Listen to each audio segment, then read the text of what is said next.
हरियाणा की एक सच्ची घटना जिसे सुनकर आपके रोंगटे खड़े हो जाएंगे। फिर भूल गई, सुमरण करना छोड़ दिया। वैसे किसी को क्या पता भाई नाम ले रखा है, सुमरण कर रही है या ना कर रही है। नाम का तो हो गया, मोहर लग गई भाई रामपाल की चेली है ये, रामपाल जी महाराज गुरु है इसके। तो मैंने सुमरण करना छोड़ दिया। 4 महीने प्रशंसा कर रही इतनी, जो तेरे गुरु जी मेरे को ठीक कर दे, मेरी कैंसर की बीमारी ठीक कर देंगे तो मैं नाम भी ले। क्लियर बता दो मेरा इलाज है या ना है। मेरे छोटे छोटे बच्चे हैं, तो गुरु जी ने हंस के कहा ऐसी कोई बीमारी है जो ठीक नहीं हो सकती इस चीज़ पे भी। तो गुरु जी ने कहा ये मैंने तेरे सिर पे हाथ रख दिया है और तुम परमात्मा की शरण में आ गई, तो ईब तेरे को इन्हें घबराने की जरूरत नहीं है। तो वो डॉक्टर बोले कौन है तेरा गुरु, कौन सा गुरु का नाम ले रखा। मैं बोली रामपाल जी महाराज का। कहने लगे वो आसाराम भी तो गुरु था, आसाराम के भी बहुत चेले थे, और पता उसने बैटरियां मार मार के ऐसे टॉर्च के साथ लड़कियों के साथ क्या किया। मैं बोली सभी गुरु एक जैसे नहीं होते, तेरे हाथ में 5 उंगलियां तो ये एक जैसी नहीं है, सब छोटी बड़ी है, कोई अच्छी है कोई माड़ी है। तो वो बोले भाई सुमरन करती हो। मैंने झूठ बोल दिया हाँ करती हूँ। तो बोले फिर ऑपरेशन भी करवा लो। फिर मैंने हंसी भी आई थोड़ी। मैं बोली ये भी तुम्हारे जैसे इंसान है जो ये कह रहे कि तू परमात्मा की शरण में आएगी। ऐसा कौन सा परमात्मा हो गया भाई, वो वहाँ नहीं था गांव में और यहाँ परमात्मा अलग है। मैंने कहा गुरुजी ऑपरेशन तो करवा लूँगी, आप मेरे पास रहना। तो मेरा नू बोले हाँ मैं आपके पास रहूँगा। मैं बोली वचन दो मेरे को, ऐसे वैसे नहीं, मेरे को बहुत डर लगता है। मैं डॉक्टर करवाने के लिए चली गई। रामपाल जी महाराज इतने मेरा ऑपरेशन नहीं हुआ, मेरा हाथ पकड़ के खड़े रहे वहाँ। तो मेरे को परमात्मा ही परमात्मा दिख रहे थे हॉस्पिटल में। इतने मेरे को ऊँस नहीं आया, परमात्मा मेरे पास खड़े रहे। ना कहा सुमरन करती हो, मैं कहा हाँ। कहने लगे नहीं करती। तो लाइन में आशीर्वाद देने आते हैं, लाइन में बहुत सी लेडीज खड़ी थी भगतमतियाँ। तो मैं मेरे मुँह कन देखने लगी। मैं बोली करूँ नहीं गुरुजी, मैं बहुत सुमरन करूँ। नु कहीं कहाँ झूठ बोल रही हो, मेरे सामने झूठ बोल रही हो तो तुम तो बहुत गलत कर रही हो। मैं बोली परमात्मा मैं हाथ जोड़ के खड़ी होगी, परमात्मा ई भी के बार माफ कर दे। ये है रजनी देवी, करनाल हरियाणा से। रजनी देवी ने बताया कि वह पहले हिंदू धर्म में प्रचलित सभी देवी देवताओं की पूजा पाठ किया करती थी। इसी तरह उन्होंने नवरात्रि में शेरावाली माँ दुर्गा के व्रत उपवास भी रखे। एक दिन देवी माँ ने स्वप्न में आकर रजनी जी से 1.25 महीना जोत जलाने के लिए कहा। नवरात्रे आते हैं, उसमें मैंने जोत लगा रखी थी देवी की। तो मेरे को सपने में आके देवी ने कहा भाई मेरी 1.25 महीने की जोत चलाओ। तो मैंने 1.25 महीने की जोत चलाई। रजनी देवी के घर के हालात इतने बुरे थे कि जोत जलाने के लिए घी तक न था, लेकिन घर की खराब स्थिति को देखते हुए उन्होंने 1.25 महीना शेरावाली की जोत जलाई।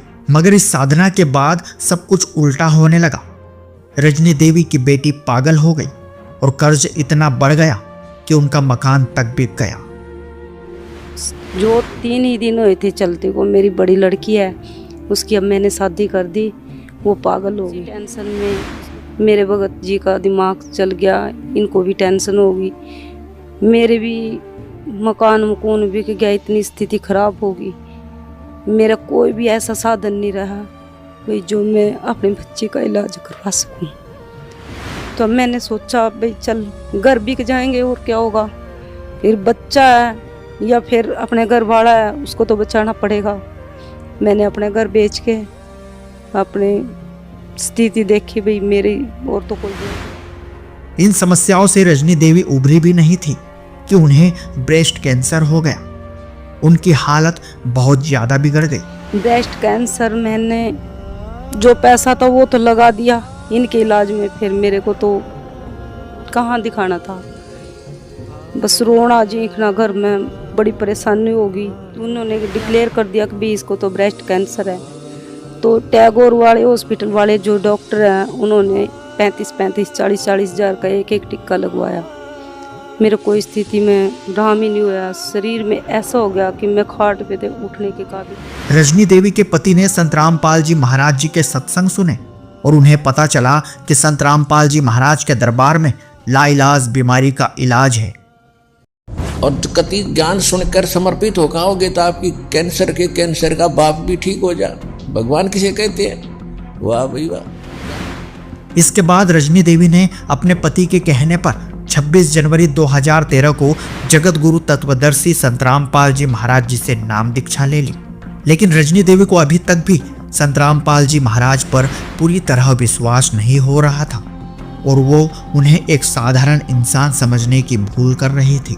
रजनी देवी अपने बुरे हालातों के चलते इतना टूट चुकी थी कि अब उन्हें किसी पर भी विश्वास नहीं रहा था।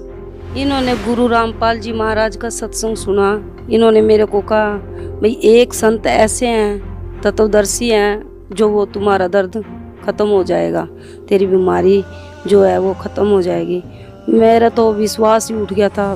परमात्मा नाम की चीज़ है ही नहीं ज़मीन पे, जिसका मान लो इतनी स्थिति खराब होगी, ना रहने के लिए मकान है ना कुछ है, तो वो किस चीज़ पे विश्वास करेगा? उसका किसी चीज़ पे विश्वास नहीं होता। मैं बोली ऐसे ऐसे गुरु तो बहुत हैं। मैं कहने लगी, जो तेरे गुरु जी जिसकी तुम कह रहे भाई प्रशंसा कर रहे इतनी, जो तेरे गुरु जी मेरे को ठीक कर दे, मेरी कैंसर की बीमारी ठीक कर देंगे, तो मैं नाम भी ले लूँगी। तो मैंने बोला ही था, मेरे को दर्द कम होने लग गया।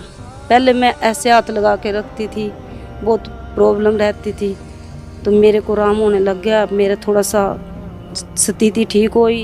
ये कहने लग गए चलो बरवाड़ा चलते हैं। मैंने कहा अभी वैसे भी मरना ही है, चलो नाम लेके ही मर जाएंगे, शायद पूजा पाठ ये करे हैं उनका तो कोई फल मिला नहीं, शायद इस गुरु जिया के नाम थे, रामपाल जिया के थे, हमारा मोक्ष हो सका। मैंने नाम ले लिया, विश्वास फिर भी नहीं जमा। शाम को जब गुरु जी, हम शाम के टाइम पहुँचे थे सत्संग सुन के, फिर हमने आशीर्वाद लेने के लिए गए।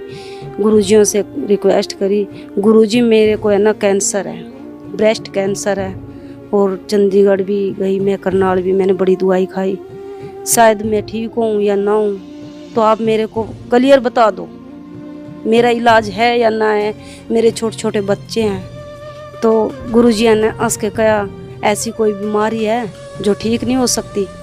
मैं बोली, मैं कहा जो गुरुजी ऐसी बीमारी नहीं होती तो ये आधी दुनिया नहीं मरती, तो ऐसी बीमारियां हैं जो कि इंसान बचता नहीं है, और मेरे को तो है विश्वास ही नहीं है किसी चीज़ पे भी। तो गुरुजी ने कहा, ये मैंने तेरे सिर पे हाथ रख दिया है और तुम परमात्मा की शरण में आ गई, तो ईब तेरे को है घबराने की ज़रूरत नहीं है। फिर भी मैंने कुछ नहीं बोला, मैं चुपचाप सुन कर, कुछ दुख भी था, फिर मैंने हंसी भी आई थोड़ी। मैं बोली, ये भी तुम्हारे जैसे इंसान है जो ये कह रहे कि तू परमात्मा की शरण में आएगी। ऐसा कौन सा परमात्मा हो गया भाई, वो वहाँ नहीं था गांव में और यहाँ परमात्मा अलग है। तो रामपाल जी महाराज गुरुजी से मैं कहने लगी, मैं कहा गुरुजी ऐसा कौन सा परमात्मा है जो यहीं है और गांव में नहीं है? नो कहा, ऐसा करना, तेरे को जब विश्वास होगा, जब तू दोबारा रिपोर्ट करवाएगी, टेस्ट करवाएगी, जाके पीजीआई में टेस्ट करवा लो दोबारा।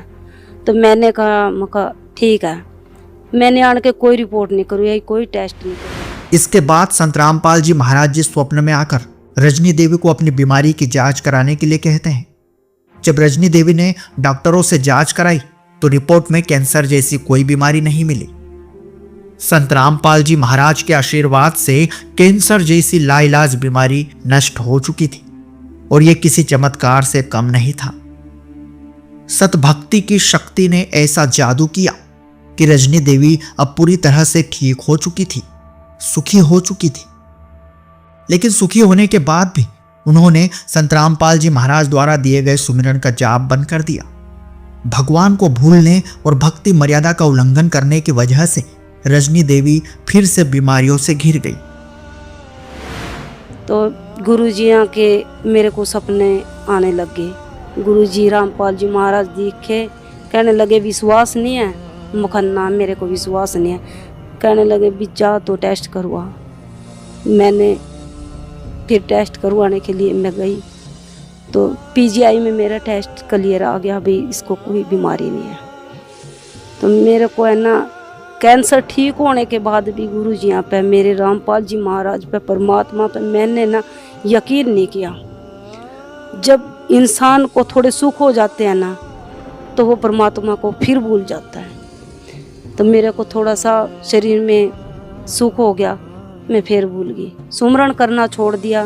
वैसे किसी को क्या पता भाई नाम ले रखा है, सुमरण कर रही है या ना कर रही है, नाम का तो हो गया, मोहर लग गई भाई रामपाल की चेली है ये, रामपाल जी महाराज गुरु है इसके। तो मैंने सुमरण करना छोड़ दिया। 4 महीने के बाद मेरे को करना छोड़ दिया। 4 महीने के बाद मेरे को वो रिसोली होगी। तो रिसोली होने के बाद मैं फिर मेरे को सतनाम मिलना था। मैं गई आश्रम में, मैंने कहा गुरुजी मेरे को है ना रिसोली ऑपरेशन नहीं करवा सकती। वो बोले भाई सुमरन करती हो? मैंने झूठ बोल दिया हाँ करती हूँ। तो बोले फिर ऑपरेशन भी करवा लो। मैं कह रहे सब कम है भी, जितना सत्संग सुना है या भगत होते मिले उन्होंने सभी ने कहा सबसे बड़े तो डॉक्टर ही हैं, जब आप डॉक्टर हो तो मेरा ऑपरेशन क्यों करवाते हो? कहने लगा भी जी हाथ कटना हो ना और उंगली कटती हो तो उंगली कटवा लेनी चाहिए। मैंने कहा गुरुजी ऑपरेशन तो करवा लूँगी, आप मेरे पास रहना। तो मेरा नू बोले हाँ मैं आपके पास रहूँगा। मैं बोली वचन दो मेरे को, ऐसे वैसे नहीं, मेरे को बहुत डर लगता है, मैं डॉक्टर के पास जाती हूँ। मेरे 7 साल मैंने कैंसर की पीड़ित थी मैं, और 7 साल मैंने अस्पतालों में काटी है जो मेरे को पता है। तो गुरुजी ने वादा करा मैं तेरे पास रहूँगा। इसके बाद कैसे सतरामपाल जी महाराज के आशीर्वाद से रजनी देवी का ऑपरेशन सफल हुआ, ये भी एक अद्भुत घटना रही। लेकिन रजनी देवी के दिमाग में तो कुछ और ही चल रहा था। भाग्य के लेख को बदल देने वाले पूर्ण परमात्मा के स्वरूप सतरामपाल जी महाराज के इस अद्भुत चमत्कार को रजनी देवी चमत्कार नहीं बल्कि अपने ही अच्छे कर्मों का फल समझने की भूल कर बैठी। करवाने के लिए चली गई। रामपाल जी महाराज इतने मेरा ऑपरेशन नहीं हुआ, मेरा हाथ पकड़ के खड़े रहे वहाँ। तो मेरे को जो नशे के टिक्के लगाए गए थे, मेरे को तो इतनी सुध नहीं है, ये मेरे घर वाले मेरे पास थे, बस मेरे को परमात्मा ही परमात्मा दिख रहे थे हॉस्पिटल में। इतने मेरे को ऊँस नहीं आया, परमात्मा मेरे पास खड़े रहे और कहने लगे घबराना नहीं, मैं तेरे पास ही हूँ। फिर भी मेरा ऑपरेशन हो गया, मैं ठीक होगी, मैंने सुमरण नहीं किया। मैंने सोचा भाई ये तो मेरे कर्म का था, जो कर्म में लिखा है वो तो होना ही है। फिर भी मैंने सुमरण नहीं किया। 2 साल तक मैंने नाम लेके ऐसे ही धक्के खाए। हर बार जाती थी, नाम भी लेती थी, वहाँ पर शुद्ध करवा लेती थी नाम, और मैं सुमरण नहीं करती थी क्योंकि मेरा विश्वास जमे ही नहीं था कहीं भी। तो फिर मेरे को वो ऑपरेशन करवाने के बाद तो 2-3 वो ऑपरेशन करवाने के बाद डॉक्टर मेरे को देखने के लिए आए डॉक्टर। तो मैं गुरुजियाँ का नाम ले रही थी, मेरे परमात्मा मेरे रामपाल जी महाराज, मैं बचा ली। मेरे को इतनी सुध तो थी नहीं। तो वो डॉक्टर बोले कौन है तेरा गुरु, कौन सा गुरु का नाम ले रखा? मैं बोली रामपाल जी महाराज का। कहने लगे वो आसाराम भी तो गुरु था, आसाराम के भी बहुत चेले थे, और पता उसने बैटरियाँ मार मार के ऐसे टॉर्च के साथ लड़कियों के साथ क्या किया। मैं बोली सभी गुरु एक जैसे नहीं होते, तेरे हाथ में 5 उंगलियां तो ये एक जैसी नहीं है, सब छोटी बड़ी है, कोई अच्छी है कोई माड़ी है। तो परमात्मा के सब बच्चे हैं, कोई कैसा है कोई कैसा है। मैं माँ हूँ, मेरे 4 बच्चे हैं, सभी एक जैसे नहीं होते। वो कहने लगा, उसने मेरा नाम नहीं लिया, मेरा नाम जो वहाँ डॉक्यूमेंट्स में लिखा हुआ था रजनी, तो वो नाम नहीं लिया, मेरा नाम रामपाल जी महाराज रख दिया। मैं 3 दिन रही, जिब्बी आंदे टेस्ट करने, और रामपाल जी ठीक हो? मैं कहा हाँ जी ठीक है। मैंने सोचा क्या पता परमात्मा का इसी में कुछ इनके दिमाग में बढ़ जाओ भी रामपाल जी महाराज का नाम ले, चाहे बैर तो ले, चाहे कुछ ले, ये तो परमात्मा की ही मर्जी है जो ये नाम ले रहे हैं। तो सुमरण फिर भी नहीं करूँ थी मैं, तो मेरे को पित्ते में पत्थरी होगी। फिर पित्ते में पथरी होने के बाद मैंने लाडवा टेस्ट करवाया, तो उसने बताया तेरे को पित्ते में पथरी है। फिर मैं आश्रम में गई, गुरुजी से कहा गुरुजी मेरा ये पित्ते में पथरी होगी, तो मैंने ऑपरेशन करवाया और मैं कैसे करूँगी, मेरे को तो बहुत दर्द हो है। तो गुरुजी ने कहा सुमरन करती हो? मैं कहा हाँ। कहने लगे नहीं करती। तो लाइन में आशीर्वाद देने आते हैं, लाइन में बहुत सी लेडीज खड़ी थी भगतमतियाँ, तो मैं मेरे मुँह कन देखने लगी। मैं बोली करूँ नहीं गुरुजी, मैं बहुत सुमरन करूँ। नु कही कहाँ झूठ बोल रही हो, मेरे सामने झूठ बोल रही हो तो तुम तो बहुत गलत कर रही हो। मैं बोली परमात्मा, मैं हाथ जोड़ के खड़ी होगी, परमात्मा ही भी के बार माफ़ कर दे, अगली बार मैं ऐसा नहीं करूँगी। तो मैं वो बोले टेस्ट करवा लेना घर जाके। मैंने उसी डॉक्टर पे 10 दिन के बाद टेस्ट करवाया, अल्ट्रासाउंड करवाई, तो कहने लगे वही डॉक्टर किसने बका दिया आप? मका आपने? नो कहा मैंने, मेरे कोई भी रिपोर्ट गलत नहीं आई आज तक। मैंने कहा आपकी 15 दिन पहले की रिपोर्ट थी नहीं, तो उसमें मेरे को पित्ते में पथरी थी, और अब आप कह रहे हो किसने बका दिए। कहने लगे आपका तो पित्ता ही नहीं है, पथरी तो क्या होगी। मैंने वो रिपोर्ट आज तक भी संभाल कर रखी है। उस दिन के बाद मैं परमात्मा का नाम कभी नहीं बोलती। अब मेरे घर में मेरे को कभी दुआई नहीं खानी पड़ती। अंततः रजनी देवी ने सर्व भक्त समाज को आगाह करते हुए एक महत्वपूर्ण संदेश दिया है। उन्होंने बताया कि भगवान को भगवान न समझने की जो भूल उनसे हुई, वह गलती कोई भी भक्त न करे।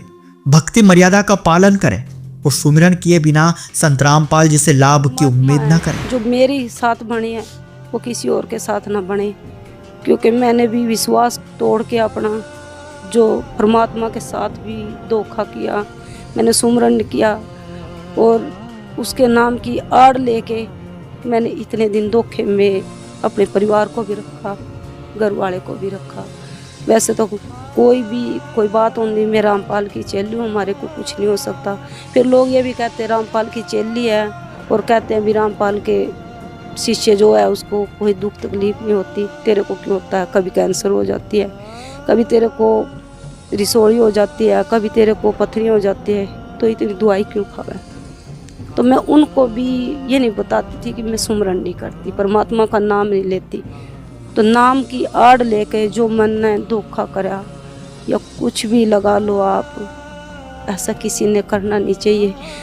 जो देवी देवताओं की भक्ति करती थी वो तो पूरी श्रद्धा के साथ करती थी मैं, और जो पूर्ण परमात्मा जो धरती पे आए हुए हैं, मैं उसका नंबर जी भक्ति करने का आया तो मैंने उसके साथ धोखा कर दिया। और जिसने मेरी ज़िंदगी बचा दी मैंने उसके साथ तो धोखा कर दिया। जिसने मेरी ज़िंदगी बर्बाद कर दी, मैं इतनी पूजा पाठ करती थी, मैंने सब कुछ छोड़ दिया है। मेरे घर में किसी चीज़ की भी कोई शराब मीट मच्छी कुछ भी नहीं खाते। मेरे भाई है, हम 2 बहनें हैं, एक भाई है, वो शराब पीता, मैं अपने घर भी नहीं जाती। 5 साल हो गए मैंने गुरुजियों से जुड़े हुए संपर्क हो रहा, तो 5 साल हो गए मैं अपने घर नहीं जाती। जैसे आपको कैंसर था, आप बहुत सारी बीमारियों से पीड़ित थे, ऐसे ही बहुत सारे लोग हैं इस देश में, इस विश्व में, जो तरह तरह की बीमारियों से पीड़ित हैं। वो लोग संत रामपाल जी महाराज से जुड़ना चाहे तो कैसे जुड़ सकते हैं? क्योंकि संत रामपाल जी महाराज तो अभी जेल में हैं।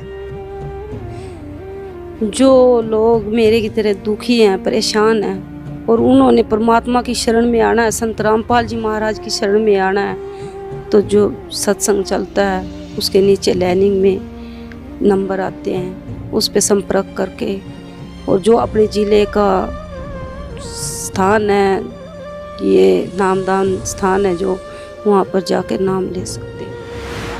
तो ये थी हरियाणा के करनाल जिले की निवासी रजनी देवी की सच्ची आप बीती। हम फिर उपस्थित होंगे ऐसी ही अगली वीडियो के साथ।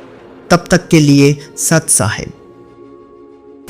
सत्य घटना, सत्य की तह तक।